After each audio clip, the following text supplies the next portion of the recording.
18일 모닝 미팅 시작하도록 하겠습니다.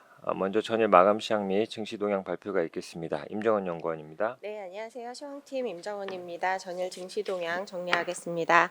어제 국내 증시는 뚜렷한 매수 주체 및 상승 재료 부재 그리고 반도체주의 약세가 지속되면서 지지부진한 흐름이 연장됐습니다. 외국인 순매도 규모는 월요일 대비 축소되었으나 국내 역시 지표와 실적을 앞두고 경계감이 높아졌습니다. 하락업종이 우세한 가운데 지난 월요일 원화 강세 부담에 하락했던 화장품 등 수출 관련주가 반등했습니다. 달러원 환율은 소폭 상승하면서 1,330원대를 상회했습니다. 엔비디아 실적 경계감과 HBM의 수요 감소 전망 속에 SK하이닉스는 5거래일 연속 하락했습니다. 시총상위 대형주 중에서는 삼천당 제약 등 제약바이오주의 강세가 특징적이었는데 알테오제는 에코프로비엠을 제치고 코스닥 시총 1위를 재탈환했으며 삼성바이오로직스는 3년 만에 장중 100만 원 선을 돌파하기도 했습니다. 다음 해외 증시입니다. 미국 증시는 3대 지수가 소폭 상승 마감했습니다. 엔비디아 실적 경계감을 반영하면서 상승폭이 제한된 가운데 반도체 지수는 1% 넘게 상승했습니다. 8월 소비자 신뢰 지수는 103.3으로 전월 대비로는 개선됐으나 고용 관련 심리가 다소 악화되면서 8월 고용 지표에 대한 불안을 자극했습니다. 6월 케이스실러 전미 주택가격 지수는 전년 대비 5.4% 상승해 사상 최고치를 재차 경신했으나 상승세는 둔화됐습니다. 엔비디아는 장중 2% 넘게 하락하기도 했지만 실적과 가이던스에 대한 기대감도 여전해 1% 반등에 성공했습니다. 중국 증시는 7월 공업기업 이익이 전년 대비 4.1% 증가하면서 성장세를 보인 가운데 소비 수요 약화 우려가 제기되면서 하락했고, 유럽 증시는 중동 정세 불안과 주 후반에 있을 지표 결과를 주시하면서 프랑스를 제외한 주요국이 대체로 상승했지만 상승폭은 제한됐습니다. 파운드화가 2년 5개월 만에 최고치를 기록하는 등 강세를 보인 영향에 달러는 약세를 보였고, 유가는 리비아의 원유 생산 중단이 단기에 그칠 것이라는 전망에 2% 넘게 하락했습니다. 관점 포인트입니다. 양호한 지표 결과에도 증시 방향성이 부재한 상황입니다. 엔비디아는 세계에서 가장 중요한 주식이라는 평가가 이어지면서 관심이 집중되고 있습니다. 엔비디아 실적을 향한 기대감과 경계심이 혼재된 가운데 2분기 실적과 함께 향후 가이던스가 증시에 큰 영향을 미칠 것으로 예상되고 있습니다. 국내도 관망세 우위 흐름이 유지될 것으로 전망됩니다. 달러 강세 완화에도 외국인 수급 부진이 이어지고 있어 신중한 접근이 필요하겠습니다. 이상입니다. 예, 다음은 2025년 국고채 발행 계획 관련되어 있는 코멘트입니다. 임재균 연구원입니다. 예, 안녕하십니까. 재컨팀 임재익입니다. 전일 정부가 2025년 예산안을 발표를 했습니다. 정부의 2025년 예산안에 따르면은 내년 201조 규모의 국고채 발행 계획을 발표를 했습니다. 팬데믹 이후에 발행된 국고채의 만기가 내년에 상당 부분 만기가 도래하면서 시장에서 2025년 국고채 발행 규모에 대한 우려가 존재했지만은 올해 발행 규모인 60조 원을 계획을 하면서 작년보다 감소한 점에서 보듯이 정부가 재정 전전성을 강조를 하고 있어서 시장에서는 내년에도 160조 원 내외의 국고채가 발행될 것으로 추정을 했습니다. 하지만 정부는 만기 상한 102조 그리고 순증 84조 원 규모로 발표를 하면서 역대 최대의 국고채 발행 계획을 발표를 했습니다. 이렇게 순증 규모가 다시 증가하는 것은 정상화되고 있는 것으로 판단해야 된다라고 보고 있습니다. 2024년 순증 규모는 50조 원으로 2021년 고점 이후에 감소를 했습니다. 그러고 나서 2023년 4년에 발행량이 감소를 했지만은 오히려 2023년과 4년이 이례적으로 적었다라고 봐야 되고요. 2025년부터는 다시 정상화되고 있는 것으로 보는 것이 적절하다라고 보고 있습니다. 또한 2023년 세수입 부족 논란 당시에 정부는 국채 발행보다는 공자 기금을 활용을 해서 세소 부족을 충당을 했습니다. 언젠가는 이제 정부가 공작 기금에서 받은 자금을 다시 상환을 했어야 하는 상황인데 이런 것들이 내년에 일부 좀 상환하기 위한 목적으로 국채 발행량도 증가한 것으로 저희는 판단을 하고 있습니다. 시장 입장에서는 국채 발행 증가한 것에 대해서 좀 새롭게 적응을 할 필요가 있다라고 보고 있습니다. 2025년 총 지출 규모는 2024년 대비 3.2% 증가를 했지만은 수입은 작년 대비 6.5%로 증가할 것으로 추정을 했습니다. 지출보다 수입 증가율이 더 높은 것으로 예상했음에도 불구하고 이렇게 국채 발행량이 증가하고 있는 것인데요. 또 하나 2024년부터 8년까지의 각 부처의 예산 요구는 2023년 예산 당시보다 100조 원 내외로 크게 확대가 된 상황입니다. 정부 지출에서 의무 지출 비중이 내년 54%까지 높아진 가운데 GDP 대비 국가 부채의 규모도 2014년 예산 당시보다 완만하게 증가하고 있지만은 국가 채무의 절대적인 규모는 올해보다 증가를 하고 있습니다. 8월까지 국채 발행 예정액의 80.5%를 발행을 하면서 하반기 국채 발행에 대한 부담은 높지 않았습니다. 하지만 정부 예산안 발표 이후에 금리가 상승을 하고 있는데요. 예산안 발표 전으로 10년물 금리는 7bp 정도 상승을 하면서 예산안이 금리에 미친 직접적인 영향은 7bp 내외로 판단을 하고 있습니다. 다만 금리 상승폭이 그 이후에 금리 상승폭이 확대된 점에서 보듯이 투자 심리에는 좀 부정적으로 바라보고 있습니다. 특히 예산안은 외국인들의 선물 포지션 청산에 대한 트리거가 될 수 있다라고 저희는 보고 있습니다. 이미 낮아진 금리 레벨에도 불구하고 6월 이후에 외국인들이 선물 시장에서 매수를 이어가면서 국내 투자자들도 매수 금리 레벨에 대한 눈높이가 낮아진 상황인데요. 하지만 최근에 원달러가 1300 후반에서 1400 초반까지 하락을 한 상황에서 환차익이 발생을 했고 선물도 고평가를 이루고 있습니다. 9월 13일 국제선물 만기를 앞두고 상황에서 9월 14일부터 18일까지는 추석 연휴 그리고 추석 연휴가 끝나는 19일은 FOMC 결과를 확인할 수 있다는 점에서 외국인들의 국채 선물을 노려보기보다는 일부 포지션 청산에 나설 수 있다라고 저희 보고 있습니다. 이상입니다. 예, 다음은 기업 및 산업 분석 순서입니다. 먼저 한국 로템 관련된 자료고요. 정동희 연구원입니다.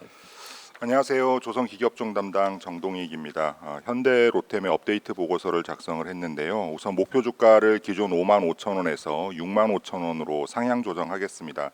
수익 추정치 상향 조정 등이 배경이고요. 투자 의견은 기존의 매수를 유지하고 저희 방산업종 탑픽으로서의 추천도 지속하도록 하겠습니다. 우선 K2 전차의 폴란드 2차 계약에 대한 기대가 커지고 있는 상황입니다. 방위산업청장이 9월 폴란드 방산 전시회에서 계약될 가능성이 높다라고 지난 6월에 밝힌 바가 있는데요. 사실 계약이 확정적으로 어떻게 된다 아닌다를 예측하기는 좀 어렵기 때문에 만약에 전시회 기간 중에 최종 계약이 이루어지지 않더라도 저희는 4분기 중에는 2-1차 180대에 대한 실행 계약이 가능할 것으로 전망을 하고 있습니다. 2차 계약분은 RCWS라든가 APS 같은 옵션들이 다양하게 추가가 되는 만큼 1차 계약 때의 금액 4.5조 원을 크게 상회할 것으로 전망이 됩니다. 여기에 더해서 한국군 4차 양산 약 2조 원 규모가 4분기 중에 계약이 될 것으로 예상이 되고요. 루마니아와 협의 중인 300에서 500대 정도 물량의 계약 가능성도 있다는 점을 감안하면 4분기의 신규 수준은 최대 10조 원을 상회할 가능성도 있는 상황이고요.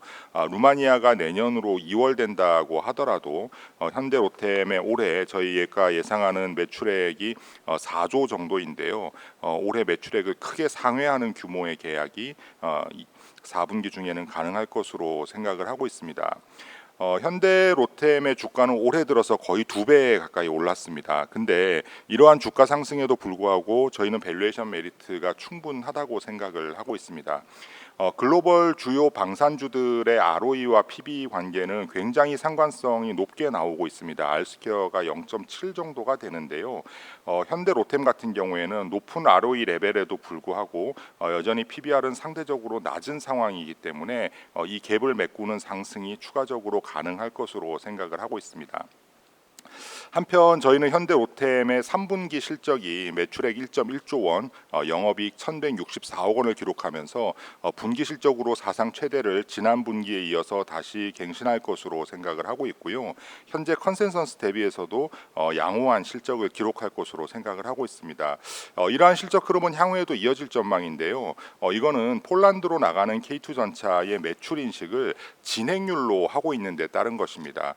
K2 전차의 폴란드 납품 대수는 기존의 인도 기준으로 인식된 것들을 제외하고 나면 진행률로 인식되는 거가 올해 2024년도에 52대가 되고요. 내년 2025년에는 96대가 되는데 전차 생산에는 통상 12개월 정도가 소요되는 것으로 알려져 있습니다. 그래서 내년에 생산된 96대 중에 내년 상반기 중에 납품되는 물량이라고 하면 올해 하반기 때 이미 작업을 시작하고 매출을 인식해야 되는 이런 상황이기 때문에 하반기로 갈수록 그 진행률로 인식하느냐 인도 기준이냐에 따라서 매출액의 갭이 점점 벌어지게 되는데요.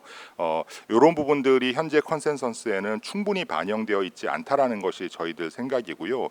특히 이 갭은 영업이익률이 20%대를 나오고 있는 고부가 가치 아이템들이라는 점을 감안하면 3분기 이후에도 실적에 대한 어떤 눈높이는 조금 더 높여도 되지 않을까 하는 생각을 하고 있습니다. 이상입니다. 예, 다음은 JI테크 발표가 있겠습니다. 한유권 연구원입니다. 네, JI테크 말씀드리겠습니다.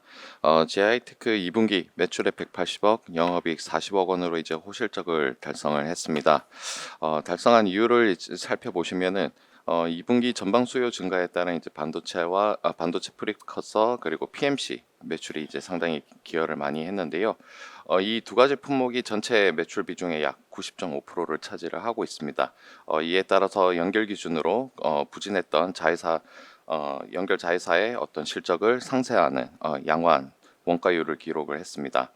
3분기에도 뭐 특별한 크리티컬한 이슈 없이 성장세를 지금 현재 이어가고 있고 제2공장 같은 경우 3분기부터 본격 가동이 들어갔기 때문에 일정 부분의 실적 반영이 예상이 됩니다.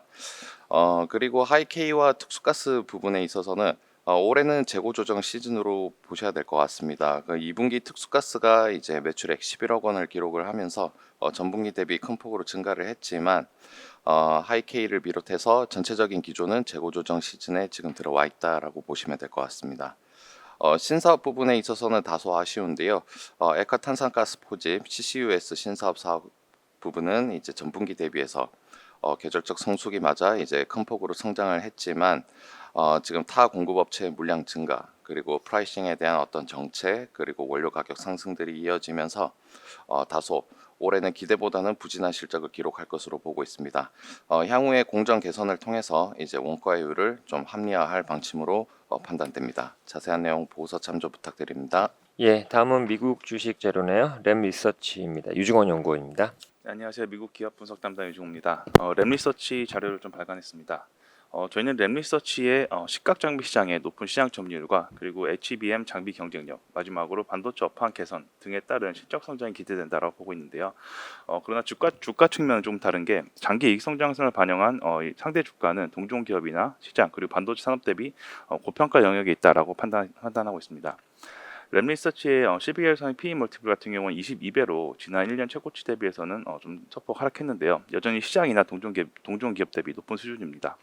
무엇보다 향후 3년 이익 성장성이 기대 이익 성장치가 이제 어플라이드 머티리얼즈나 동종 기업이나 이제 시장 반도체 산업 대비 낮아서 이런 낮은 이익 성장성을 감안했을 때 상대 주가가 상대적으로 고평가 영역이 있다라고 보고 있습니다.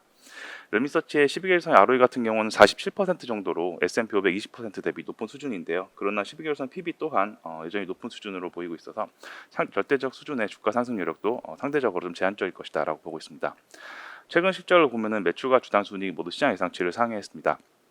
메모리 장비 매출과 그리고 파운드 장비 매출은 회복세가 이어졌고요. 그리고 로직 매출 같은 경우에는 지난 분기 대비 거의 78%가량 증가했습니다. 일단 영업이익률과 잉여현금 흐름 모두 성장세를 기록했습니다. 이번 가이던스를 보면은 실적 성장 회복세는 좀 이어질 것으로 언급했는데요. 무엇보다 예상보다 HBM3 익스텐디드 관련 수요가 강한 것으로 언급했습니다. 일단 과거 전망치인 10억 달러는 가볍게 좀 초과할 것으로도 언급했고요.